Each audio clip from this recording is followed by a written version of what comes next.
আজ আমি বানাবো নতুন স্বাদের পেঁপে রেসিপি। আর এই রান্নাটা আমার মায়ের কাছে শেখা, সেটাই তোমাদের সঙ্গে শেয়ার করব। একটা মিক্সির বাটিতে আদা, রসুন, কাঁচা লঙ্কা পেস্ট করে রাখবো। এবার টুকরো করা পেঁপে নুন জলে সিদ্ধ করে নেব। এবার কড়াইতে সাদা তেল গরম করে কুচনো পেঁয়াজ দিয়ে লাল লাল করে ভেজে তুলে রাখবো।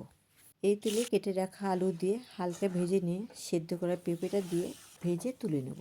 এই একই তেলে মশলাগুলো ফোড়ন দিয়ে মিক্সির পেস্টটা দিয়ে ভালো করে কষিয়ে কেটে রাখা টমেটো দিয়ে নেড়ে চেড়ে টমেটোটা নরম হয়ে এলে লঙ্কা, জিরে, ধনে, হলুদ, কাশ্মীরি লঙ্কা গুঁড়ো, অল্প জল দিয়ে আরও কিছুক্ষণ কষিয়ে নিতে হবে।